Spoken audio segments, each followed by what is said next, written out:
All right. Well, thank you so much for everybody who is here today. We're excited for this conversation, kind of just basically a lunch and learn. Just a conversation today, specifically about testosterone and testosterone in men. Dr. Lizette Sunde, I want to introduce her. She's a physical therapist, and I'll let her introduce herself here in a second. But she reached out to me a few weeks ago and just really had a lot of questions about testosterone and just hormone optimization in both women and men, and looking for somebody to partner with. And so we had a really great conversation. I was actually on my way out on a trip with my son, and we had a chance to chat on the phone for about 45 minutes while I was driving, and just really enjoyed that conversation. I think we both are on the same wavelength as far as our goals for our clients. Yeah. Helping them with performance, with optimization. How do we help them to be able to function at a higher level and achieve their goals? Yeah. And as a part of that conversation, she asked me a bunch of questions about, like, well, what about men's testosterone? And frankly, because you're a woman, you didn't feel like a lot of the men that you work with probably wanted to talk to you about testosterone. That's right. And so wanted to have a deeper conversation. I said, well, maybe let's do it live. And just have an opportunity for some clients to come join us, or potential clients, or open it up to anybody. So we've got a few people that are on here live, and we'll take those Q&As here at the end. So let's get into first a little bit of background. Number one, who's Dr. Lizette Sunde, and what do you do, and where are you at, and what do you specialize in? Yeah. Hi, everyone. So my name is Dr. Lizette Sunde. I'm a physical therapist. And so people typically don't figure, well, why is Lizette here? She's a female and a physical therapist. But a lot of the people, the clients and the athletes I work with tend to have joint pain, fatigue, sometimes mood or depression disorders, and low T hormone is very much a part of that. And so when I sometimes begin to talk to men about that, and they think low testosterone, they sometimes think like low libido and low sex drive, but that is very much just a slice of the cake. So I've been a PT for 16 years in the Fargo-Moorhead area. I own C.O.M.P.E.T.E Physical Therapy and Wellness in Moorhead. I'm an orthopedic specialist by trade, and so that takes a little extra training. But I have a focus on athlete and sports rehab. So really my job as a sports rehab specialist and orthopedic specialist is to figure out the limitations, right? In like what's reducing or limiting my athlete's functional capacity or physical capacity or performance capacity. Some people come in, like they're great lifters, but they have pain, or they're just not making the gains that they were, right? Some people just want to come in for longevity, like they have grandkids and they just want to age well. And so I always tell people I'm like a detective with my work, because when they come in and they have pain or they have factors that are limiting their fitness and they've hit a wall and they just don't know what to look at, it's kind of my job to find all the limiting factors in their performance. And so, it's kind of hard, because when we talk about that, there could be so many things, right? Are we overtraining? Are we underfueling? Are we sleeping and recovering well? When we talk about fueling, is it the proper fuel? Are you working out and then going to eat McDonald's, right? Who knows what it is. So that makes it hard.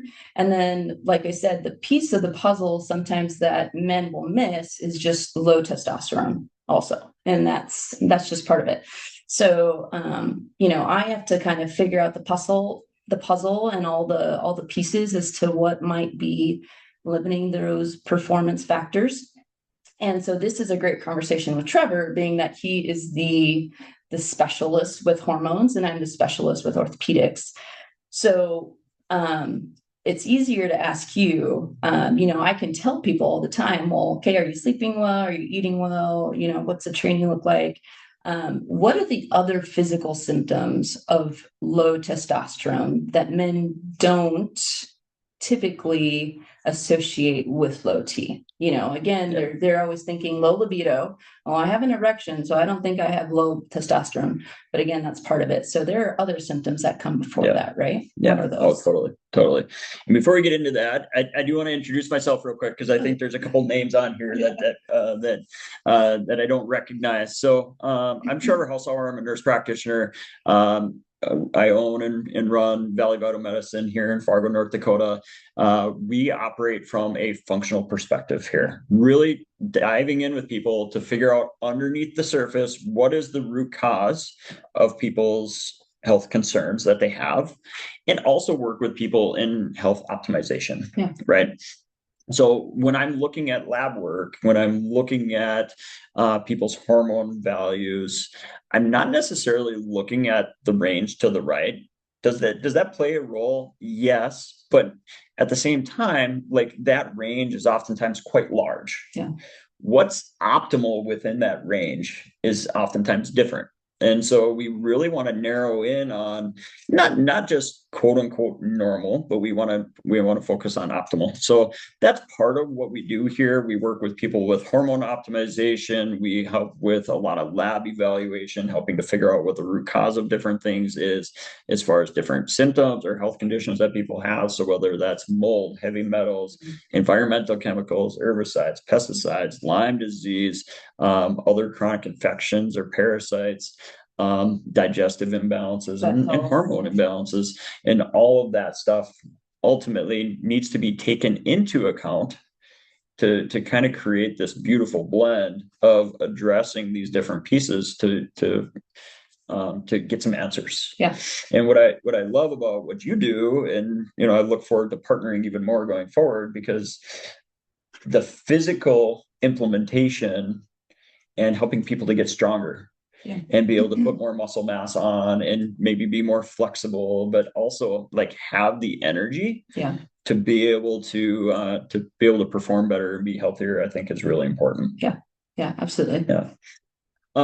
So I guess as to reframe a little bit, our goal here today is really to talk about testosterone and primarily testosterone in men. And maybe we'll have a little bit of conversation about testosterone in women, what some of the differences too, as we kind of go through this conversation. But as I said earlier, for those of you that are here live, there is a Q&A box at the bottom of the screen. So please go ahead and click that and type in any questions that you have, and we'll go through those questions here at the end.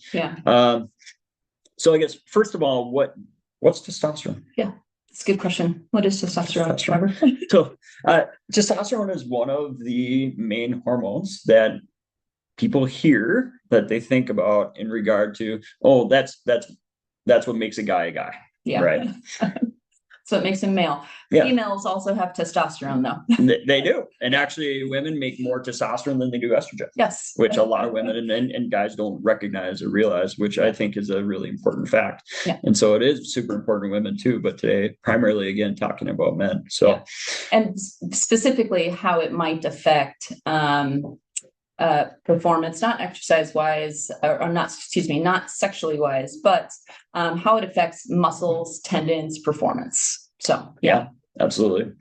And testosterone is super important, right? And so the primary source of testosterone generation actually in men is in the testicles. Okay. And there's also some that's created in the adrenal glands. Okay. And how we live out our lifestyle definitely plays a significant role in testosterone optimization and how long that lasts. Okay. Now, testosterone can also be a pituitary thing, correct? Is it can it be made centrally by the brain? So the pituitary gland releases LH and FSH, right? So luteinizing hormone and follicular stimulating hormone. And those hormones then will go to the testicle to get the testicles to release testosterone. And so that's where the pituitary gland is very important. And so if I get a testosterone level in a guy that comes back very low, so like below 100, the first thing that we need to do actually is to do a brain MRI and make sure that there's not a mass in the pituitary gland. Okay. If all other factors have not if you've exhausted all other factors, right? You're not immediately doing an MRI. So in this case, if the level comes back that low, it actually is an indicator to do the imaging right away. Okay. Yeah. Awesome. Because there's not really another way to necessarily rule in or out that etiology. And so before we would think about or initiate testosterone therapy, we do want to do that study just to make sure that we're dotting our I's, crossing our T's, that we're doing things safely. And so just, again, ruling that out to make sure that that's not a concern. Yeah. Now, we don't oftentimes see testosterone levels that are that low. Okay. Right. So that's pretty rare. Yeah. But I will say that when I see testosterone, so when I bring in a new client into our practice, we do what we call as our wellness experience. And as a part of that wellness experience, we do a really nice comprehensive lab panel. And in that lab panel, I check hormones, and I do this for men and women. So it includes the LH, the FSH, but then we're also checking testosterone. So we're checking both the total and the free testosterone, as well as sex hormone binding globulin and estradiol, and DHEA. So that's kind of the main hormones that we look at to start, and just kind of get a good sense of overall where we at. So yeah, and that baseline's important. Not only for treatment, is the treatment working, but specifically that might need to what you might need to treat specifically, like getting the brain MRI for the pituitary or absolutely. And I would say, so if you are someone or somebody who is fairly young, in their teens or low 20s, and they're pretty healthy, but they're interested in just knowing where they're at baseline, I think that's really, really valuable. Yeah. Okay. So for example, earlier this year, I had somebody that was in their low 20s that came in and wanted to do a wellness experience with us. We got all their lab stuff back, and his natural testosterone was 1,240. Okay. Now, if you look at the reference range, or the quote unquote normal, it'll say that a normal is anywhere from 250 up to 1,150 or so, right? Depending on the lab company. Well, it's really hard to get a lot of really great information out of a range that's nearly 1,000 points big. Right. Yeah. So it really lends the question is like, okay, well, is that normal? Sure. Yeah. Technically it's normal. Normal range. Yeah. But it's definitely not optimal. Yeah. Right. To have a testosterone level of say 350 in comparison to having a testosterone 1,200 is going to be drastically different. Yeah. And it's going to make you feel drastically different. Oh, quite. Yeah, yes. Significantly. So my point in bringing up this client that I said, came in, his baseline was 1,240. Well, say he wants to come back, and I encourage people to get labs every year, but say he doesn't get any labs for 10, 15, 20 years, and he rechecks his testosterone and it's 400. Yeah. No, you have a baseline. Well, you have a baseline. Like, where were you when you were in the prime of your life? Yeah. And then you can compare where you're at now to where you were then and say, you know what? Well, technically I'm still normal according to the lab range, but I don't feel normal. Right. And man, I was 1,200, now I'm 400. Well, there's a good chance that could play a role in that. Yeah. And so my job as a PT is I don't see that range unless I'm working with someone like Trevor, and we share a client. But, then I'm asking, well, what does that feel like? What do you feel like? How's your mood been? Are you in the gym less than you were prior? Has your lifestyle changed? And we will talk about lifestyle factors later. Are you eating differently? And so that's where my job as a PT comes in, to try and figure out all those factors. What's changed that might have, and naturally age can change too. So testosterone in a 7-year-old is going to be quite different from someone in a 20-year-old. So let's go back to that question. What are some of those common physical symptoms that someone might feel like, besides just feeling off? I just feel off. Yeah. Associated with low T. Yeah. So we do a lot here too with just physical health, joint pain. I have people that come in for, say, like a PRP injection for a shoulder issue or a tendon issue, and they're not making any progress. Right. Okay. Immediately, one of the questions that I ask at that point is, what is your hormone up? What are your hormone levels? Yeah. Okay. Because if you're not recovering like you feel like you should, so in other words, you work out and you are sore for 5-6 days or a week, that's not normal. Right. So physical recovery, in other words, also you're injured maybe more than maybe what you used to be or what you feel like you should be. You're injured doing easy tasks, and your ability to heal from those tasks seems diminished. Yeah. Right. To me, that's a big thing to think about as far as the testosterone. Yeah. Because it plays a really significant role in that. A physical symptom that is actually really interesting, and this comes from kind of just experience over time, but also visiting with other doctors and learning from them. Having a low amount of leg hair, especially in the shin or lower, is one of those things that can be a sign of testosterone deficiency. Yeah. And that's something that I ask my younger male athletes, especially if they've been overtraining a lot, is, do you feel like you have to shave less? That's kind of one of the things, or like there's less facial hair, or, if you were having to shave every other day, now is it like every 3 or 4 days? Right. So that's a good one. Yeah. Other things. So anxiety is definitely one of those. Anxiety, depression, and not really feeling like you have an answer for it. Maybe you're more irritable or snappy. Yeah. With your spouse or those people around you. Certainly that can be one of those things. A loss of height. Or osteoporosis, osteopenia, can definitely, bone density is one of those things to definitely think about. Motivation, drive, energy, the battery, absolutely. So if you feel like you're like, man, I just don't feel like getting out of bed. Yeah. I want to sit on the couch and I want to veg, and I don't really have the motivation or drive to get up and be productive. Oftentimes that can be a sign as well of some testosterone. Okay. And so that being said, like, I think that there's a lot of men and women too, who have depression, anxiety symptoms that are put on other medications. Yeah.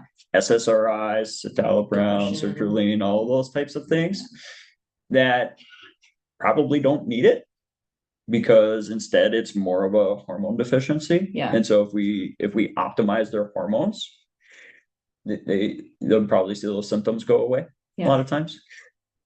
And I'll say too, like, when clients start with us here, the physical capacity for a lot of clients and mental capacity can be quite low. Yeah. Right. And so that's where bringing in some of the hormone stuff earlier rather than later can be really helpful. Yeah. Because it helps give the motivation, the drive, the energy to implement the changes in their lifestyle and their diet that need to be made. Yeah. And so if we can help them to feel better, have the energy to be able to do those things, that can be helpful. Yeah. Other things that I think about, I guess, are, people who have maybe been told they're pre-diabetic. Okay. So they've gone to their doctor, they have been told they're pre-diabetic. Insulin sensitivity is a big thing with testosterone. Does that have to do with cortisol? So as cortisol increases, there's a opposite effect with testosterone, right? And so there might be more body fat, increased body fat as a symptom of low T. Yep. Yeah. Yep. Okay. More body fat, less lean body mass. Yeah. Yep. 100%. Yeah. So things that don't have to do with sex or erections or libido, there's a lot, and those start quite early versus They can. The libido and They things. can. Yeah. So as far as the libido and erectile function, certainly that can be a part of the equation, right? I mean, there's definitely men that I've worked with that have struggled with that, that the testosterone's made a really, really huge difference with. But in some men, the libido, the erectile function can be the very last thing to go. Yeah. And so all of these other symptoms, these things that we're talking about, actually can be the original kind of signs that testosterone's starting to wane. Yeah.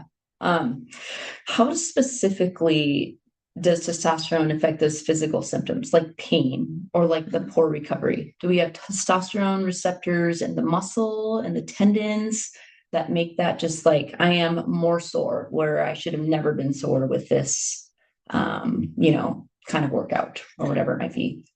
Well, in that scenario, I think it's more about the body's signals to be able to heal and regenerate, right? Perfect. That's more what's playing a role there as far as with testosterone.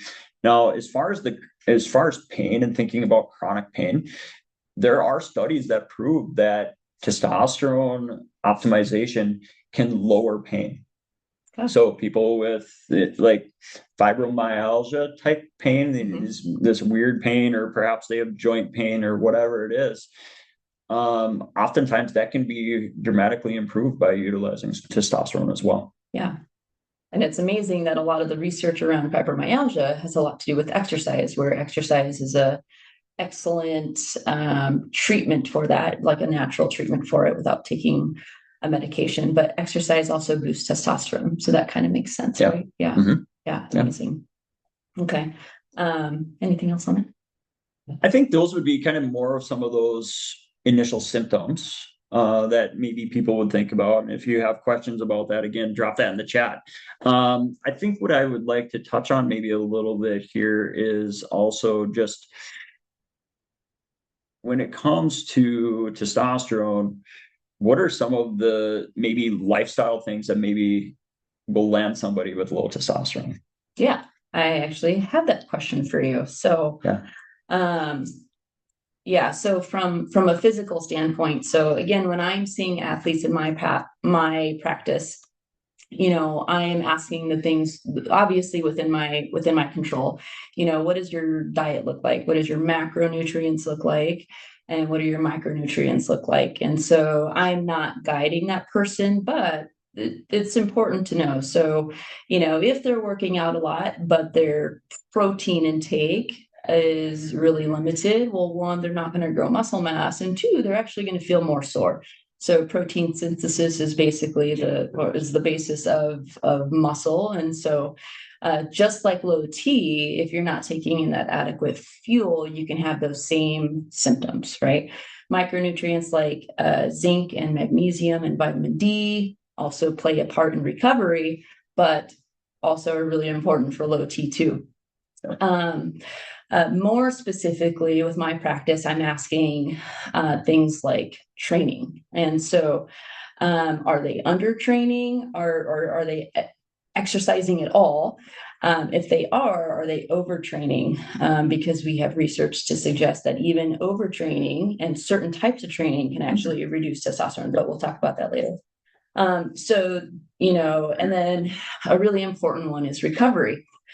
Because we have men who do overtrain, but cannot recover. So, that might be either just lack of sleep or not enough sleep or poor quality sleep. I start to sleep, then I wake up at like 3 and I can't get back to bed. And so that's the other part of it too. As training time, intensity, hours, days, as all that training increases, you actually need more sleep to recover more. So, if you're an athlete who is training for something like a triathlon or ultra marathon, you actually need even more sleep, 10, 11, 12 hours of sleep, and it's got to be decent sleep. So those are the things that I'm kind of getting that I'm talking about with my clients, just to say, okay, we need to cover all our bases, right? So your foundations like sleep and fuel and proper fuel are going to be really important.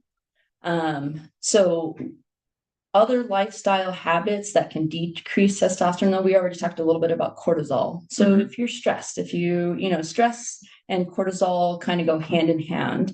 And so as cortisol will increase, testosterone will decrease, right? I know that sleep and alcohol, well, I've kind of already talked about overtraining. We'll talk a little bit about that later.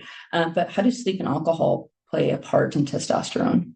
So other lifestyle things. Yeah, definitely directly correlates. Yeah. Right. And so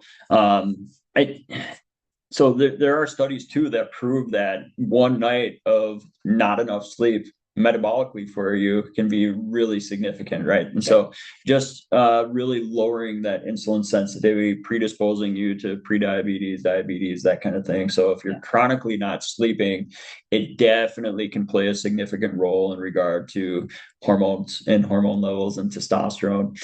And chronically is the key word there. One, 2 nights a week is maybe not going to, like, you worked odd hours or the kids are up, and you can't go to bed, but chronically is going to be really important. Chronically is what accumulates over time. Yeah. Now, even one night of it, of significant, decrease in sleep in that night does play a role, for the next couple of days, as far as even the insulin sensitivity during that week. So, I mean, one time is not good. Yeah. But it's the chronic repetitiveness that ultimately I think does add up more so, of course, than the every once in a while thing. Yeah. Yeah. And there's really good studies on that as well. Even sleep less than 7 hours can increase injury the next day. So, your training day, if you have a big training day, but you just did not sleep well, that might need to change, not just in regards to testosterone, but injury risk. Anything else on lifestyle? One thing that maybe some people don't recognize is head injuries, actually. So a history of head injuries has been shown to directly correlate with low testosterone levels as well. So people that have had a lot of concussions certainly are at a higher risk for testosterone deficiencies. And then just, stress, not sleeping well, overtraining. So you mentioned overtraining a little bit, specifically cyclists, marathon runners, right? Those long-term endurance athletes, a lot of times can see a decline in their testosterone. Yeah, amazing. So now that we know what lifestyle habits are kind of negatively affecting testosterone, let's talk about kind of what natural strategies you can do to optimize testosterone concentrations. So specifically, the role of exercise, movement, and performance in hormone health. There's a lot of good research there about it. Could there be more? Yes, absolutely. But how does strength training specifically positively affect and influence testosterone? There's a study done in 2020 that looked at lots of male participants specifically, and they did all different kinds of exercises. The variation in the study was that they had all different types of men, right? They had young men, they had older men, they had obese men, they had fit men. And all of them did different exercise factors. All of the participants had their concentration of testosterone measured following. And they found that specifically fitness levels, so, the less fit you were, the harder it was to increase testosterone, right? That makes sense. Higher body fat, higher cortisol, you're going to have less testosterone. Age played a factor. So the older gentleman, a little bit harder to increase testosterone. Body weight, and then also the resistance exercise, or intensity of exercise. But regardless of all the factors that was different in all the men, strength training, weight lifting specifically made the testosterone concentration increase. And so they found specifically the larger muscle groups. So think compound lifts like heavy bench, deadlifts, squats, all the larger muscle lifts resulted in increase in serum testosterone concentrations right away.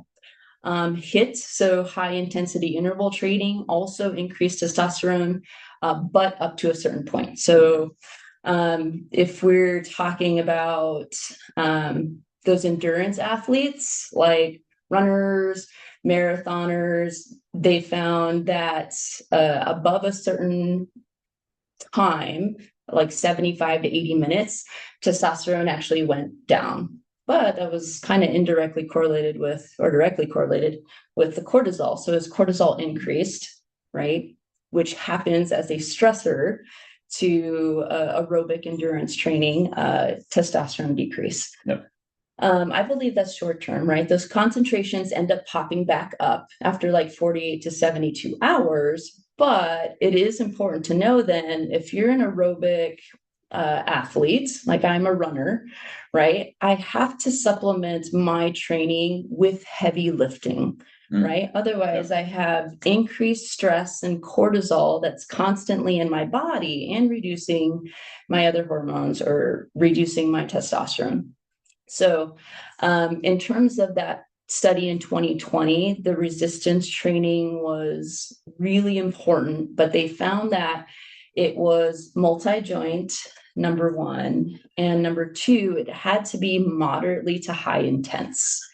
So if you're going in and you're lifting some weights, but you're like, hey, I'm just here, because I heard lifting weights was really good, you are probably not going to have those testosterone concentrations increase like you would if you weren't working on a heavy set. So, 70% of your 1 rep max and above, that type of thing. And that was one of the differences in intensity. So they had some of the group lift at lower intensity and some at higher intensity. And those that were lifting with max, moderate to max intensity were making higher concentrations of testosterone. Absolutely. So, so the role of exercise, movement, and performance is, with specific exercises can change depending on your training.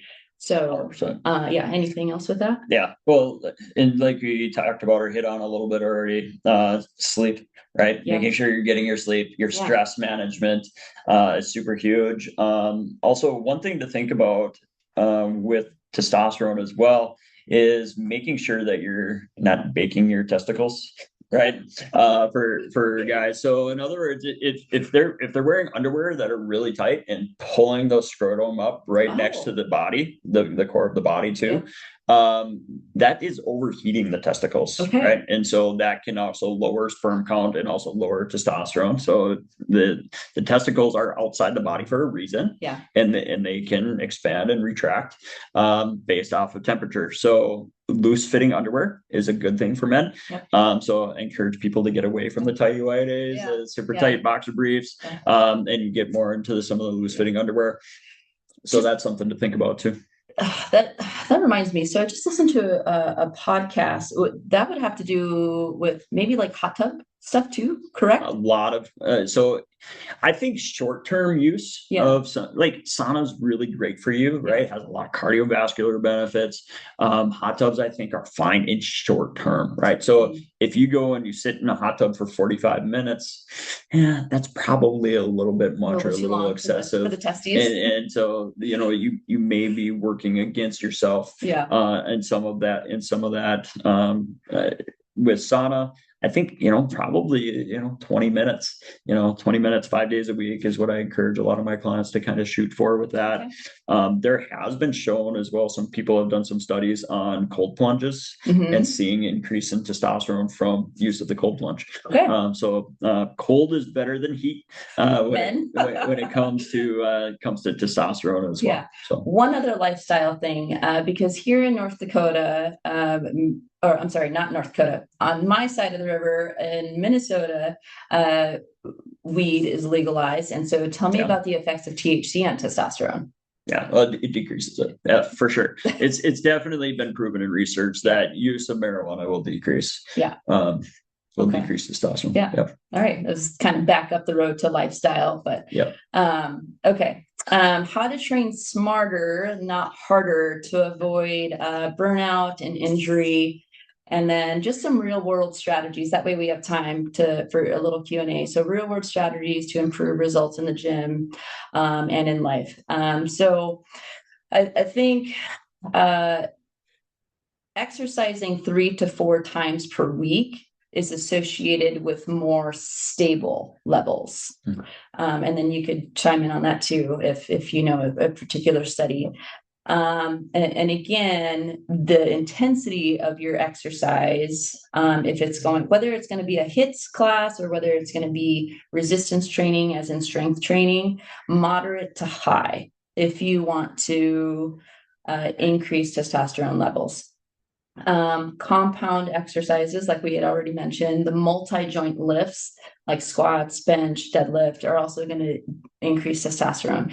So if you're going to the gym and you just want the biceps to look flexy, this is a one joint muscle exercise, and that's not going to, it might aesthetically look pleasing, right, if you get your biceps bigger, but it's not going to help those testosterone levels.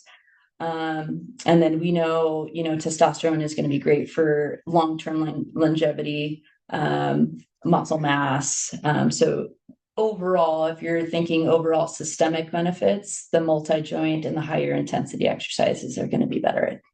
If you're an aerobic exerciser, because I have lots of runners in my practice, continuous cardio workouts like jogging and hiking and swimming, wonderful for overall health benefits, right? It helps with weight management. It helps with heart health, both indirectly support healthy testosterone levels. But if you're doing it too much and you're not offsetting it with lifting or weightlifting or resisted lifting, that's shorter in time, doing those aerobic endurance activities over 75 minutes will lower testosterone and increase cortisol. Again, cortisol is a stress hormone that's released by the adrenal glands to support that activity. So, we don't want that fuel to be pulled from the muscle for too long, because then we're losing weight and then we're not optimizing our training, and now we're at increased risk for injury. So the cortisol is a good thing. It's a great stress hormone. We need it for those longer endurance, muscles breaking down. We just don't want it there too long. So if you're in your training regimen, right, I'm training for my next ultra or tri, yes, you're going to run over 75 minutes. You're going to hike over 75 minutes. You're going to swim. You have to have a day in there where you're lifting, and you're lifting moderately heavy. Again, those concentrations are short term. They'll return back to normal within 42 to 3 days. But you do want to make sure that you're recovering, right? Or else that might not happen. So if you're training a lot, you want to sleep a lot as well. And then the one very important caveat to this, I would say, that I have to talk a lot to my athletes about is, although exercising is excellent, because it gives you that testosterone boost, it gives you all the, systemic benefits, more isn't always better. And so overtraining by definition is excessive exercise without recovery. And so if you're training hard, you got to recover even harder, is basically what I say. So you're going to get to a point, what this looks like, that overtraining is more frequent injuries, more frequent pains. Your post run or post lift soreness are now like 3-4 days, not 2. Right. Not your regular, delay in muscle soreness onset. And then, you're feeling more pain and more recurrent injuries than you typically would. And so the overtraining part, even though people want to make those gains and they want to make them quick and they want to just be fit, again, the overtraining is probably gonna kill you. So, yeah. Yeah, absolutely. And all of those lifestyle things definitely make a significant difference in regard to testosterone. Now, I will say that one resource that I would actually encourage people to get is this book. It's called Normal Isn't Optimal. It's by Dr. Neil Rouzier. He actually does a lot of teaching through it's called WorldLink Medical, which I've done a lot of my hormone optimization training through. And it talks a lot about thyroid. It talks about adrenals. It talks about testosterone, and for women and men, estradiol and progesterone, and just what do they do in the body, and what does optimal actually look like. Now, for men that come in and their testosterone levels are suboptimal, say they're 300-400, somewhere along there, and they have symptoms of testosterone, or perhaps they're interested in seeing if they can further optimize their health. All of the lifestyle things that we just talked about are super important. Yeah. Now, I will say that, and there's a lot of supplements and things out there too that people will promote. And I think some of them are important, right? Things like creatine, vitamin D, omega-3s, like some of these core things, and then making sure you're getting enough protein all really play a role. I have seen testosterone levels shift and improve 100, 200 points with those changes. Awesome. Just the lifestyle changes. Yeah. Which I think is great. Yeah. Which I think is great. But if you think about somebody who is symptomatic at a level of 400, and if they shift their level up to a 600, but they're still symptomatic, and also like physiologically, is it suboptimal for them? Yeah. It probably is. Yeah. Right. And so the question then comes down to, well, what is optimal testosterone levels? Yeah. And that optimal is going to feel different from person to person. I think so, yeah. And that's where I think getting a baseline when you're going, I think, is helpful. Yeah. But also remembering, like, we actually live in a really toxic world right now. Yeah. Right. We're exposed to a lot of plastics. We're exposed to a lot of pesticides and herbicides, radiation, and all of those things have detrimental testosterone effects. Yeah. Right. And so it's become my frame of reference or thought that most guys will probably benefit from some sort of testosterone support once they start getting into their 40s and up. Yeah.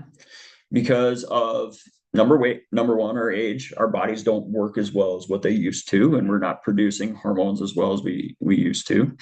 But also, like I say, that's stress. We're not sleeping as well. We're exposed to all of these toxins, and yes, can we work on those things and work on making things better? Yes. But a discussion at that point of whether testosterone is right for guys, I think is a valid conversation. Yeah. And so I don't know if you're familiar, if you're aware of what the FDA did recently, but the FDA actually in the last few months actually removed all the black box warnings from testosterone. Yeah. So they used to say, well, testosterone will cause heart attack, it'll cause strokes, it'll cause prostate cancer. Yeah. All of those things have now been debunked. Yeah. And I think this is a huge conversation to be had with women as well for their hormone testing, because there were some studies in the 1990s that were not done. Could have been better. There we go. But I think men have been taking testosterone way longer than women, and some of the cancer related risks have been debunked as well. So, which is fantastic. So now we're just entering a phase where people want to optimize their wellness and their longevity. And I would just say, find somebody who knows what they're talking about, like Trevor. There are lots of different clinics in town. And so I think what I tell my clients is finding your baseline is important, rather than just going into a clinic and then just being placed on some type of HRT, some hormone replacement therapy, without really knowing what you're getting or how it's going to affect your levels. And as I agree that black box warning labels. Excellent that it's gone because people can live healthier lives. The chronic symptoms that people get as a result of aging can now be reduced with just optimizing those hormones. But do it safely and do it with a practitioner who has done the research and has been doing it for a long time and knows what they're doing. So I think that's excellent too. Yeah, absolutely. And it really can be just an amazing, just life-changing thing for guys too. And like I say, it really is been proven to be a healthy thing. So we talked a lot about just symptoms, but also like what about the chronic health things that are associated with low testosterone, right? Yeah. Because we just have a sick population, right?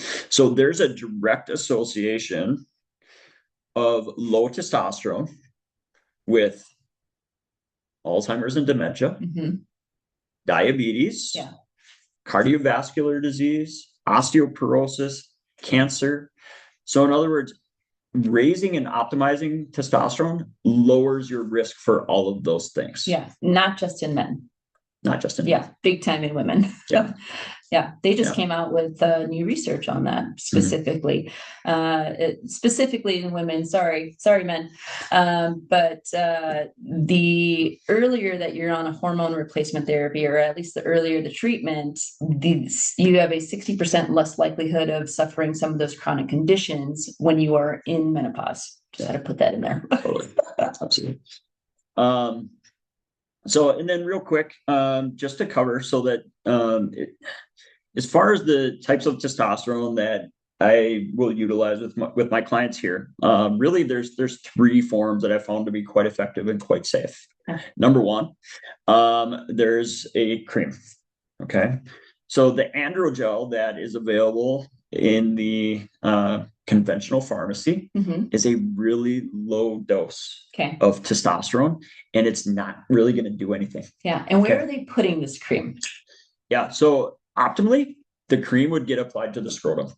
Okay. So because the scrotum, the skin is really thin, there's a lot of blood vessels there, and so it gets absorbed really well. And it also affects how you process your hormones between testosterone, DHT, and the effects and the benefits of that. So the cream, so generally that gets applied twice a day. Okay. And then we use symptoms, but blood levels to monitor that. Another option is injections. Okay. So the conventional injections, a lot of those are in seed oils, which I don't really love. So it is still technically bioidentical. So I see the question on here, speak on synthetic versus bioidentical.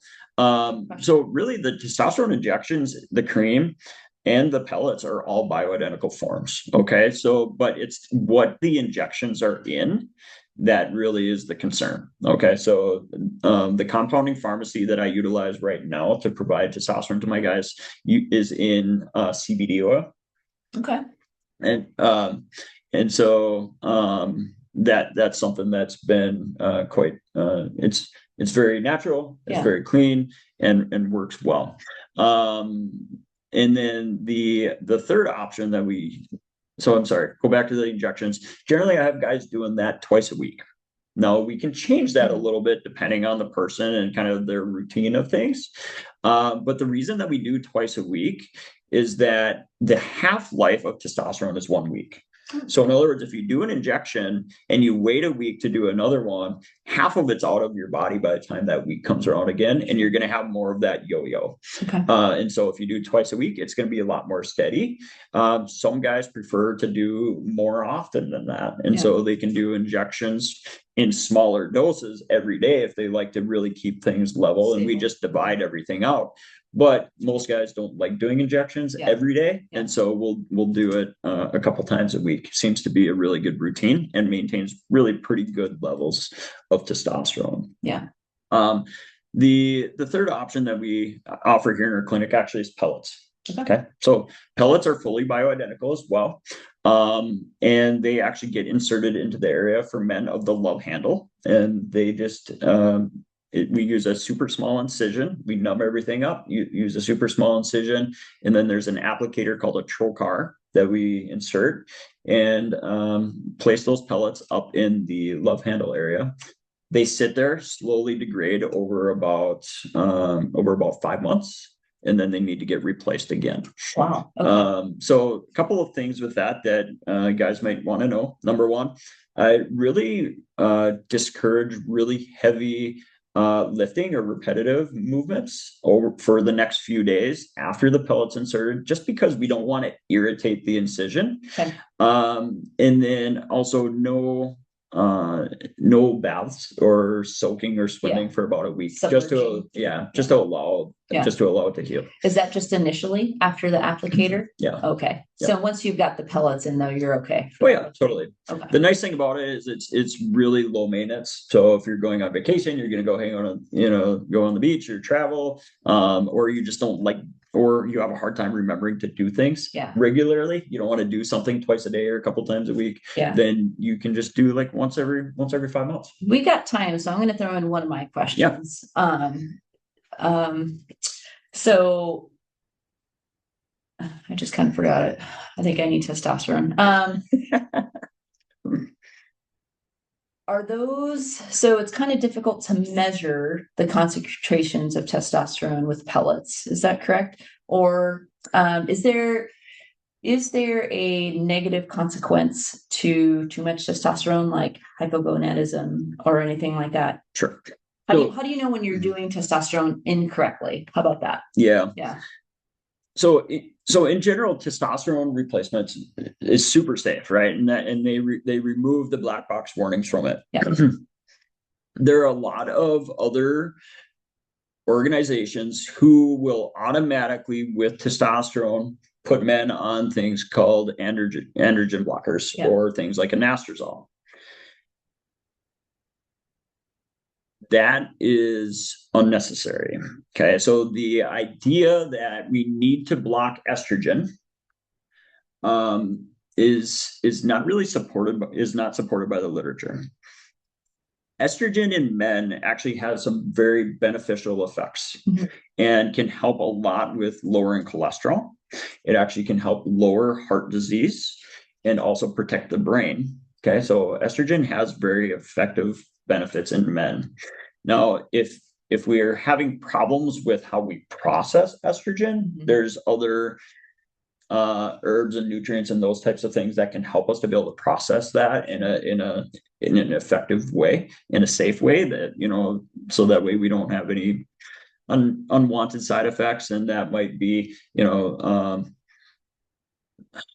rarely enlarged breasts, okay, but again, super rare. The other things that maybe somebody might experience in maybe high levels of testosterone would be things like greasy or oily skin, acne. Some men will see that their testicles actually shrink. Yeah. So the reason for that is because we're turning them off, right? They're not working anymore. Testosterone is also a form of birth control. Okay, so it will reduce your fertility. If you wish to maintain your fertility, there's ways around that. We can utilize something called clomiphene or Clomid. You could also use clomiphene or Clomid as a short-term bridge if you want to raise your testosterone and maintain your fertility. So that's a consideration as well, and those are conversations that we can have with each individual person.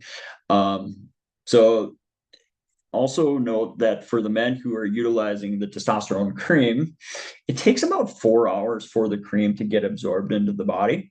And so if you apply it before you go to bed and you're with a spouse or a loved one, potentially that cream then can get on them, and maybe they will be raising their testosterone levels higher than what they want to be. Skin to skin. Yes, and also just make sure that they're washing their hands. Yeah. Because if they apply it and they don't wash their hands well, and then they go and play with their kids or do something along those lines, they can transfer it on there too. And there have been times when kids have gone into early puberty because people have not been careful with their testosterone. Sure. Okay, we have some time to answer the questions. I have a few questions here. Yeah. We answered so the bioidentical synthetic one. That's an excellent question just for your safety. Yep. Elaborate on sauna use, especially infrared sauna. Will this help or harm testosterone levels? Yeah, I mean, we talked about that a little bit here. I think that extended use, like a lot of extended use, I think is where the problem is. If we maintain it around that 15 to 20 minutes or so, I think that it's really safe. And also you're getting a lot of the cardiovascular benefit with it. But I think if we're sitting in the sauna for an hour and we're in a sense baking the testicles, I don't think that that's a good thing and could have negative effects. Some people will actually do like an alternating a cold plunge and a sauna. I think that that's something that would be a healthier good thing to do. So you can do a cold plunge for a few minutes or 30 seconds, whatever it is that somebody wants to do, whatever their tolerance level is, and then get into the sauna for 10, 15 minutes and then kind of go back and forth a few times. I think there's a lot of health benefits to that. Does fasting affect testosterone levels? Yeah, I think it can. This could kind of go both ways a little bit. As far as, I don't have any research off the top of my head, but I think number one, if the body's under a lot of stress, so in other words, if we do an extended or a long-term fast, I think that that can really cause an increase in cortisol, and really drive testosterone levels down. But if we do kind of a more of a shorter term or intermittent fast, or maybe a 24-hour fast periodically, I think that can actually be really beneficial in helping the body to kind of clean itself up and be able to improve some testosterone levels from that. And then the other question that's here is it reasonable to take a testosterone supplement? And that's what I mentioned earlier. I think it depends on the person. It depends on their baseline. It depends on their symptoms. What I found in regard to testosterone supplements, is that generally you can spend a lot of time waiting for the supplements to work, a lot of money invested in the testosterone supplements for a moderate return. Right. And again, that goes back to that question, is it really optimized for your need or your training or whatever that might be? So it might increase it, right? Along with some of those natural things that we talked about, but is it really making you feel better? Is it better than nothing? Yeah. I would say yes, absolutely. Now, is it going to take your levels of 400 to say 1,000 or 11 or 1,200? No. Now, the upper end or level of testosterone, there is no known level of testosterone that's been found to be unsafe in research. Okay. So in other words, depending on what your symptoms are, we may need to use really high levels of testosterone to help you overcome those symptoms. And sometimes that may take you into the mid, 11, 12, 13, 1,500 or more to achieve your benefits. Now, that's not a problem as long as we're not seeing any of the side effects that people don't want to see. Yeah. Do we have some more at the bottom there? Oh, yeah, it looks like there are a couple more. Let's see here. Good stuff. Thanks. Wife recently started working with Dr. Sunde. Awesome. All the best. Be in touch for an appointment. Awesome. Thanks, Roger. Is there a correlation of high cholesterol levels with lower testosterone? Yes, 100%. There definitely is. Testosterone and cholesterol play a direct correlation, and is definitely something to think about. So thank you for bringing that up. Why would we want to arbitrarily lower cholesterol? Isn't cholesterol repairing inflammation? Yes. So absolutely, Luke. So there are just like most things, there's a sweet spot, right? Especially with cholesterol. Can low cholesterol be a problem? Yeah, 100%. I would say it definitely can. So cholesterol plays a lot of roles in the body, and maybe that's a deeper conversation for another day. As far as lowering inflammation, lowering risk for infections, lowering risk for cancers, lowering risk for metabolic disease. So cholesterol can play a really important role. But also high inflammatory cholesterol can also be a problem, right? And so um, there also can be other reasons why cholesterol might be low. All right. And so even something as simple as say like a copper deficiency or something along those lines. So that could be something to think about. Could you place an ice pack in the area in the sauna? You certainly could. So Thinking outside the box. I like it. I like it. So I would just probably not apply it directly to the skin, right? We don't want to burn the skin. It's a pretty sensitive area. Yeah. So put a paper towel, put something around, and then you can put an ice pack underneath the testicles. I think that's not a bad idea. All right, last question. Testosterone cypionate. So technically, like I say, it is synthetic or bioidentical. So yes, technically it is bioidentical, but it's the form of oil that matters to me as far as what's in it. Okay, that's what I would say. So, Okay. Thank you so much for being here. Greatly appreciate everybody who came and joined us live. Thank you so much for the conversation. Really enjoyed it. What we will do is we will put together the recording. We'll get it out to everybody who registered, and we'll put it online for anybody who wants to see it. And then if you're interested in working with myself or Dr. Sunde, what's the best way to contact you? You guys can email me at dr as in Dr. Sunde is SUNDE at COMPETEPT.com. I know that's a big one. There you go, compete. Okay. If you're in pain and you're in a training regimen or you're lifting and you regularly have pain during your lifts, if you want a full body functional assessment, which is basically what I do, if your shoulder is in pain, I'm definitely looking at your hip and your spine and your neck, because that has much to play in part. It's a system, right? So that's my specialty, but you can reach out to me for your exercise if you have hormone questions. Trevor is absolutely your guy. So yeah, and feel free to reach out to us, valleyvitalmedicine.com. Phone number is 701-532-1926. Feel free to give us a call, talk with our front desk, or you can go direct online and register for a free discovery call where I jump on, chat with you for about 15 minutes about your goals. Yeah. And then we can launch you into evaluation and plan of care at that point as well. My direct line, you can also reach out to me for a free discovery call, and it's 701-248-6689. So awesome. Thanks, guys. Thank you so much for being here. Have a blessed day. Hope you enjoyed your lunch and learn. And if you have any questions, please feel free to reach out. We'd love to do what we can to help you out. Have an amazing day.